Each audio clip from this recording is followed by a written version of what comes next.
welcome to another live ship discussion. Today, there are 4 of us. It's going to be a blast. And we are talking about changing ship. And the reason why all 4 of us are here, because we have all significantly shifted careers at a vital point in our lives, and some of us more than once. So why don't we first go around and do a quick intro for all of our wonderful viewers. And if you're watching this on replay, I just want you to know that you are amazing. We love our replay crew. Yes. We do.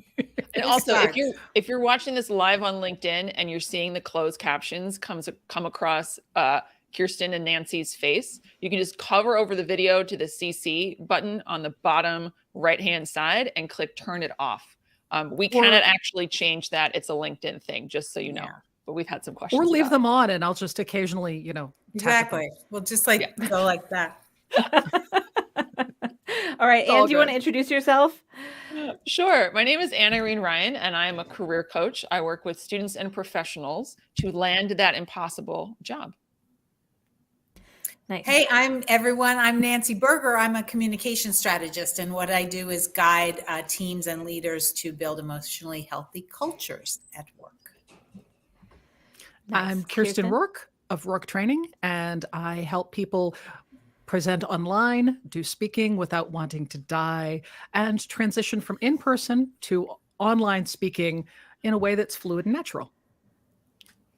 All right, I guess that leaves me. Hi, I'm Kristin Spencer. I'm the big boss lady and lead writer over at Literary Symmetry, which is a copywriting and offer creation firm. I help people use stories plus sales psychology to connect with the people who need their help most. All right. So let's dive in. Is everyone ready? Okay. Ready. Okay. The first question is, when you were in a career that you were like, maybe this isn't the best thing for me for some reason or many reasons, how did you first know that you needed a change? Nancy, why don't we start with you? So I was hoping you wouldn't start with me, and this is why, because that is not at all what happened to me. I thought I was in the right career and I was just plugging along, love in a lovely, measured way. I was a writer. So I have been a writer for over 30 years. And about 10 years ago, my life kind of took a really interesting hard right when I changed my personal situation and left a 27-year marriage. That was an exceedingly difficult decision to make. And the reason I share that is because in that process, it became clear to me how many people struggle with this decision. So I shifted my career because I started to believe that I could be helpful to women who were so afraid to make a change that they just didn't do it. And I had, learned a lot of strategies and things to help me make that decision. So I became committed to helping women that were stuck in fear. And that evolved after 5 years to more corporate work that I'm doing now. But that was my story. Well, I think you did. I mean, you knew you needed a change in your personal situation, right? And that kind of gave you that professional reawakening. Yeah, it was an organic career change because I realized it felt good to help other people who were sort of feeling like I did. So, yeah. Thank you for sharing. Yeah. Yeah, thank you. All right, Anne, how about you? Sure. So I have a 20-year career in tech, and now I'm a career coach primarily for women in tech, although I do help a lot of different people with their job search and resume and stuff like that. I'd actually been thinking about it for a while, but hadn't made the move. And it was actually COVID. It was a pandemic that kind of pushed me in that direction because all of us were home. I was staring at the 4 walls of my apartment thinking like, what do I want to do with my life? Turns out this was it. And it wasn't an immediate decision because I was really nervous about taking the leap into entrepreneurship. So I actually took, New York has a lot of free classes for entrepreneurs, and I've taken every single one of them.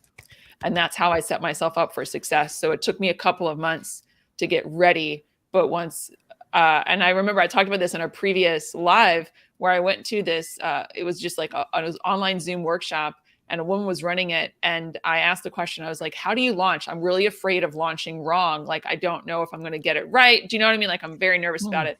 And she just looked dead in the camera and was like, you're going to launch wrong, but I want you to do it anyway. And that was the point. Oh, after, like, I had Brooklyn so much represent. support from other Yes. people, and like that woman actually put me over the edge, and I just went, oh, okay, well then that's fine. I'll just do it. Fail fast. Fail Yep. fast. Yeah. Fail Yeah. often. Yeah. I Fail love big. it. Mhm. And that's my story. Yeah. Okay, What about you, that's Kristen? amazing. So- Sorry. Oh, go ahead. So do you want to go or I'm going? No, I want you to go. I like how Okay, you're you pointing want me where to we go. are. on the screen, Yeah, like, you, there we go. You go. Hi. Yeah. So my first career was occupational therapy, and I worked in a rehab clinic at Easter Seals with pediatric patients mostly. And I honestly thought that was going to be my career for the rest of my life. My now husband was like, "This is not the career for you because you can't leave it at home. This is not healthy for you." And I'm like, "Oh, wait, no, of course not. Don't be silly." And then I got laid off, and I got sent to computer training, and I went with no grace at all. I went kicking and screaming and complaining the whole time, and got hired as an instructor because I was basically somebody who could talk in front of strangers without wanting to die. And they said, that's what we're looking for. We're looking for people who can speak in front of others. And I'm like, oh, all right, sure. So I trained up, moved up here. And then January 2022, I knew I needed to change and I needed to go independent. And I've been working on it, like doing, and we were kind of like failure to launch for 5 years of no.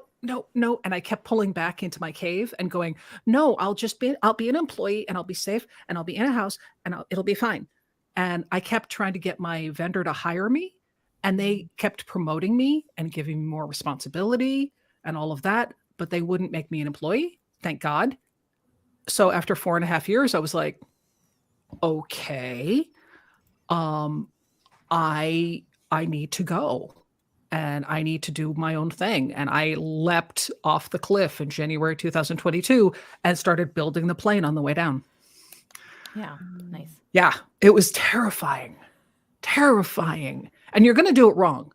You are going to do it wrong. You're going to do it wrong. Yeah. Kristen, you tell us, because then we're gonna Yeah. each of our stories is so different. Now, Kristen, Yes. you go. We're gonna see Kristen, how yes. again it's completely different. Yeah. So I was actually working for a nonprofit organization for 10 years. And I was in another country, and actually my father-in-law passed away, and my husband was the only one who could sign his body out of the hospital. And at the same time, we found out our resident permits are not getting renewed for no reason other than cranky bureaucrats, because we had done everything legally. We had a lawyer. And so we transitioned out of doing that for 10 years, where we were living in a different country where they spoke a different language and our kids had grown up. And we ended up back in the United States. And I was like, well, what am I going to do? Like, I didn't want to do humanitarian work anymore. I was so burned out. And I was like, let me become an editor, because I had already been writing. I had written, 15 books at that point, something like that. I've always loved writing. I have a degree in comparative world literature. I was like, I'll make a business out of this. And I went back to school. I got certified as a copy editor. And then COVID happened and all of my clients dropped me, because having your dream fiction book edited or developmental edited when we don't know what's going to happen is not the best way to spend your money. And my husband was not able to work because he had been painting interiors of people's houses. He couldn't go into people's houses. I was like, okay, they're going to shut off our heating bill, because the government hadn't created that program yet to where, they'll help with heating during COVID. I was like, I have to go make $1,500 in the next 8 days. What can I do? And that's when I figured out, I have been writing for my own business for years. Let me go try to write for other people's businesses, get them results. And I did this thing called 10 days to 1K challenge. I did it. I paid our heating bill. That was the beginning of Literary Symmetry's business shift, was like pure desperation. And then I found a program, I found a mentor, and now I actually am a trained copywriter. So Awesome. So I want to pause. That was my phone. We have to pause and just kind of like. So if anybody that's watching this takes away anything at all from this live, it has to be that there is no straight line. There's never a straight line. No. And there's always big, like, there's disruption. It's like that change model of organizational psychology, right? The change, there's disruption, and then there's acceptance, and then you can kind of like move forward. But none of us have even a mildly similar story. Nope. But the one thing, the continuous thread is this iterative piece, this, okay, let's just pay attention to what's going on around us and let's adapt. It's just fabulous, because people may be saying, well, how the heck did she get from 20 years in tech and how did she get from like helping scared women to working with companies? That's being open to the iterative and stuff starts to show up, right? I mean, right? Yep. Yeah, my mother gave the best advice, because I was whining at her about 6 months ago about how I should have done this right. And I didn't know what the path was. And I'm supposed to know what the path is. And she said, no, you can't see the path when you're the one making it. You'll only see it behind you. Right. And I was like, okay, that was really fortune cookie, Mom. She's like, I know, but it's true. It was very Yoda. But and then when we get together and we talk about it, other people can benefit from that too, because you're right. You looking back is where it's like, oh, looking back. And I think this is true because we're all entrepreneurs. It's true for entrepreneurs or people who are in corporate as well. Because I have a lot of clients who come to me and they're like, I want to make sure I make like the perfect next step. And my answer is always like, well, there is really no perfect next step, right? And it's okay if you veer off, because people think careers are supposed to be this straight line, but really they're like this, like spaghetti sometimes. They totally and sometimes are. Yeah. And I don't think people realize, honestly, that everyone's dealing with the same stuff. It doesn't matter if you're an entrepreneur or if you're in the C-suite, you're running a company, you're running a startup, everybody's dealing with the same stuff. It's like the limiting beliefs, the thoughts in their head, like, what should I do? Is this right for me? And lots of times we just don't take the time to notice our own feelings about things and then change stuff. It's hard. Or we discount them. I think that leads us into the next question, which is, what were the struggles that you faced along the way? And I know that we all have had very different struggles, but like, let's call some of them out, because I know that anyone watching this is probably thinking some of the things that we thought when we were like, let's do something scary and brave. And I have a quote actually that I wrote on my wall to remind myself that this isn't as serious as I think it is, which is running your own business, or like, let's say being in corporate, whatever, is like making a smoothie out of terrifying, uncertain ingredients and then having to drink it. Okay, I want that like on cross stitch. That's perfect. I want that on a pillow. Well, Anne does that. It's a chunky that way. Yeah. And All right. So on my monitor, when it comes to changing your life, if you're not scared, you're doing something wrong. Right. Yeah. Because I'm scared all the time. You know, I'm a little scared most of the time, but that's because I'm always trying something that I've never done before. Definitely. There's a concept I'm thinking about where I want to be more comfortable being uncomfortable. Do you know, and putting myself in that state where it's like fear is a totally fine emotion to have, but you do things regardless of having the fear. And or you do things because you understand the fear. I love that idea, because doing it regardless of the fear is a sort of an end run. And I think it still leaves you vulnerable. If you can unpack it, if fear tells you everything you need to know, if you can unpack it and understand it, then you can build your path by reframing it. I think that's the more empowered approach. Or maybe 100%. the same thing differently. Yeah. I like that better. And someone once said to me, when you don't understand something or you're fearful of something, you immediately want to push it away. But what you should do is bring it closer. Right. As in find out more about it. Instead of, because if you push it away, it's resisting and you're just, you know what I mean? It's almost like you're going to make it worse. And you're expending energy. Exactly. Well, resisting it. Might as well understand. Yeah. Well, and the when what you resist persists thing. Exactly. Right. Yeah. And Sorry, when you're Kristin. curious about why you feel that way, it actually turns off the fear part of your brain, because you cannot be curious and fearful or doubtful at the same time. So you'd be like, okay, let me be curious about myself. That's something that I have learned to do.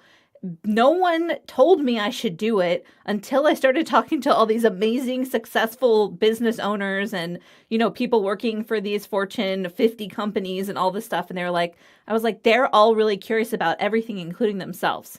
What does that mean for me? It's So noticing yourself. It is a superpower. It is. If you can notice yourself, you are a breed apart. When you get reactive, when you get afraid, ooh, well, I wonder, to your point, right? Because once you get curious, you're getting up into your gray matter. When you're in that, you're down in your brainstem, different place. So it's when you can notice, then you can make change. It's a pretty powerful thing. It's like, when you realize you could have always done this. Yeah, embracing the fear, and then the creativity, the curiosity comes out of that, and then all of a sudden it's like, oh, this was just a different way of working. Yes. Okay. And the bad news, at least for me, going with the ticker across the bottom of what were the struggles, that is a constant rediscovery. It is not a discover and you're done. It is a constant rediscovery. No. Right. It's a it's a mindset. And maybe, like, I don't know, maybe helpful to people watching to have an actionable struggle, for lack of a better, like, one of the things that I struggled with early on when I was building my business was this rigid thinking, like, oh, I can't get any help until I've reached this revenue point. I can't get any help. So I'm going to do everything myself. Everything. I'm going to do later. I'm going to do MailChimp. I did everything until I started making really costly mistakes. Like the day I lost 50 hard-earned email addresses because I didn't understand MailChimp. And at that point, I was like, okay, I was crying. And I was like, okay, it's becoming costly now. Yeah. So I'm not saying be reckless with your finances. I'm saying understand your finances. You may be in the red for a little while, but if you don't get the right help, you can't build, you can't move forward. And now there's so many virtual assistants. There's so many ways you can hire people just to do things you're not good at. That's my struggle. I've had clients who've done this. I've done this myself, where you're like in it and you start to panic and you demote yourself. And you're like, I'll go do this job that pays me $20 less an hour because at least I'll get work. And that never ends well. First of all, you probably will still have a hard time getting clients. You're getting paid less, and your confidence takes such a hit when you do that to yourself. Yes. But at least I have a real job. That's the one that's just ditch that. That. Yeah. It's like, that's not helping you. I have a real job. It's like, they're all real jobs. How about pricing? Who had struggles with that? Pricing yourself, pricing your service. Oh yeah. No. Oh gosh. Yeah. Oh yeah. Like a roto-rooter to the lower GI tract. Like, what? I have That's to put the a best number? description ever. I love that. It is. It's very awesome. It's very visual for sure. It's a picture. Can't unsee it. Love it. But yeah, like, that's hard in the beginning. People say, "Oh, I'm valuable. I know what I'm bringing to the table." Okay, sure. And then when you have to, like, put the proposal out, I don't know. I had some struggles with that. I still do sometimes. Yeah, this is a conversation I have every single time I'm with a client, because they always underprice themselves. I've never had someone overprice themselves. And I'm like, if you own your own business, you have to be making $200 an hour when you're getting your hourly rate, because otherwise you are not getting paid at all during those hours when you're doing all of the building and the admin work. I agree. Yeah. And when you have, if you set your hourly rate and you talk to somebody and they're like, oh my God, don't take that as a sign that you then need to cut your prices. Because I went to my sales coach and said, this person said that, and I need to cut my prices. And she went, no, that person's not your client. Exactly. That's not your client. That's not the person you're serving. You're serving people who recognize the need and have the ability to bring on an expert to help them. Right. That's it. And I was like, okay. And sometimes those people just don't have a strategy for to dealing with the objection, like, well, if somebody balks at your pricing, then have that conversation about what would be the cost of not doing the thing. Right. Which you should always have from a marketing perspective. Yes. So And what about you? What are you struggling with, or what did you struggle with? I'm actually glad that we're talking about money, because that was a big thing for me when I was thinking about switching to entrepreneurship, was a cash flow. Yeah. Like, where am I going to get my cash flow from? And luckily I had a financial advisor and we worked out a plan, and I knew how much runway I had. And that's what really helped a lot. And I think that's something, and when I speak to students who've just gotten out of college and they have a full-time job and they're like, hey, I think I want to be an entrepreneur later in life, my number one thing is, I'm like, great, you got to invest in yourself, and you need a really strong financial plan to be able to do this. You need to understand where your money's going. You have to make it work for you. And that is like the most freeing thing I think in the world, is having a plan, a financial plan. Yes. And that is literally the number one reason why I felt comfortable making the leap into entrepreneurship, because a lot of companies don't even turn a profit for the first few years. Statistically, they just don't. And a lot of companies also fail. Yeah. Mine didn't for 4 years. This year, Right, I year walked five, into the year accountant's five. office. I was Yep. like, boom, here's the plan worked. Like, I was so triumphant in when my you entry. cover your costs. I know. It's a great feeling, but it takes time. But Yeah, there's it's- also a lot of resources available, like small business loans for women in business, minority. I mean, so I think if people kind of do some research, they can really find, get curious, There's a ton of grants. ton of grants, ton of stuff. They're all, and also if you're like, I'm a single person, so I also had to figure out my own health insurance, and that's something. Oh, I we did have that to consider too. as That's well. fun. Yeah. Right, because I don't have someone to health insurance to be on, so like figuring out my own health insurance, disability insurance, all of those things Yep. also Did took that. some time, and you have to add those into your your cost per month. Yep. Because Definitely. right now to get health insurance as a single entrepreneur, like a single member LLC, I cannot go through a company. I have to go through private or go through the government market. And it's expensive. Oh, I'm It sorry. can be very. It's expensive. Yeah.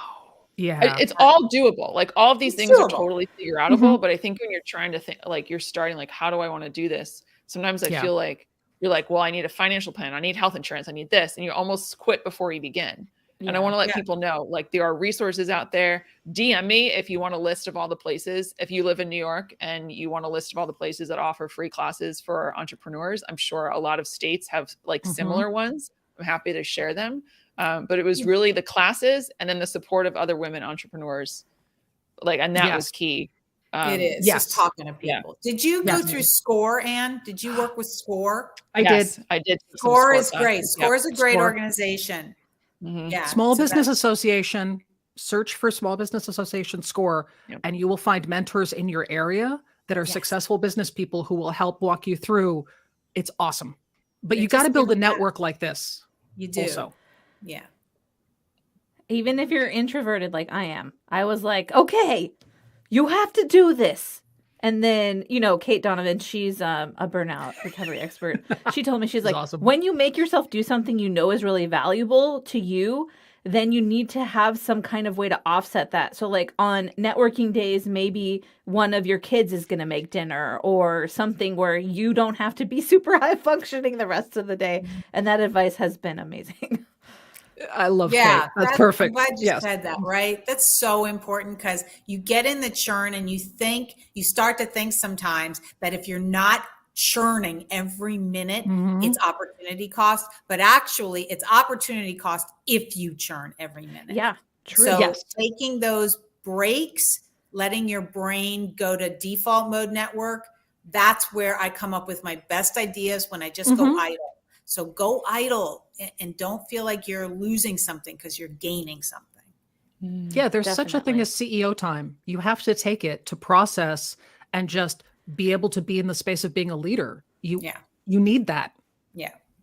For me, I have a thinking chair, and that's where I sit there and no one can talk to me when I'm in the chair, and dogs can't bother me when I'm in the chair. The kids know. So I'm just like, I have to have that. All of the things that are working in my business right now were thought either of in that chair or driving around town. Yeah, driving. Yeah. Showering, driving. Oh my gosh. All the things I come up with, getting out of the shower, wait, I have to write it down. 11 o'clock at night, grab my notebook, set up, write it down. Yeah.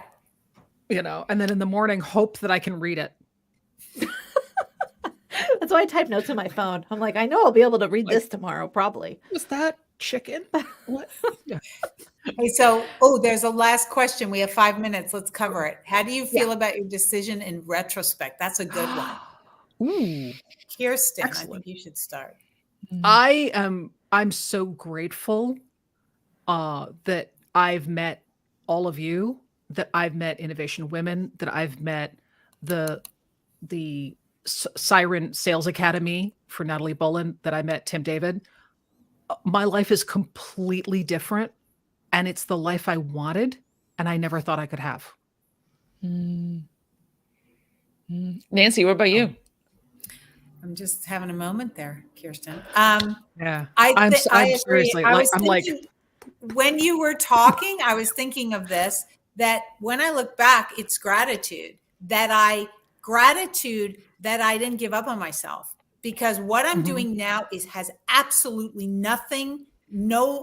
It is unrecognizable from what I started doing. So the thing is if you stay curious and you live with a growth mindset, you live in that space where the liminal space. I don't know exactly, but I'm going to watch it unfold.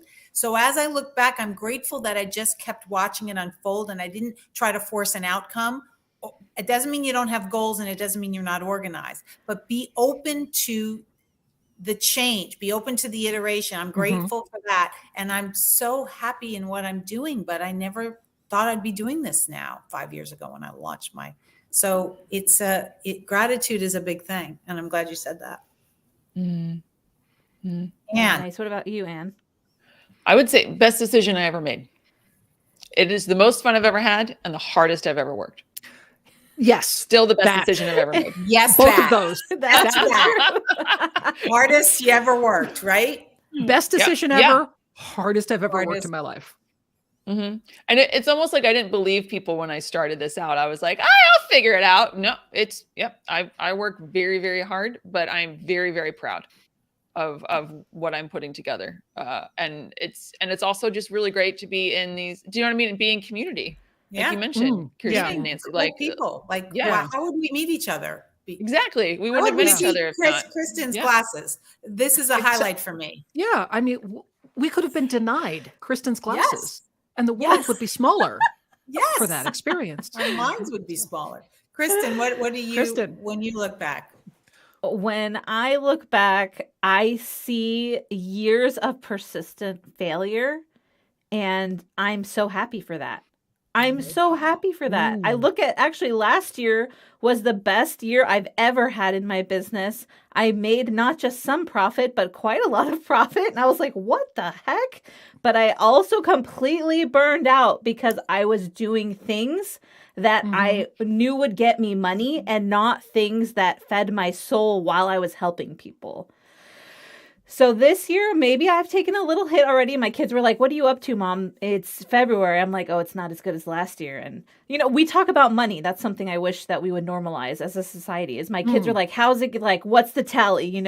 What's your income like? Because I made more than my husband last year and the kids know it. But it's just one of those things where I learned so much from failing. Succeeding doesn't teach me that much. My first book accidentally was a bestseller. I sold 30,000 copies. I did not learn that much from that at all because I failed right after that. I was like, I've got to figure it out. And then I didn't have it figured out at all. I just hit this magical timeline in the Kindle journey. But I think that's why I'm so thankful for failure, is because it teaches me more. It pushes me more. I get to be more curious about myself. And I get to focus on the things. Like, I had a call with a client last week and she just started crying.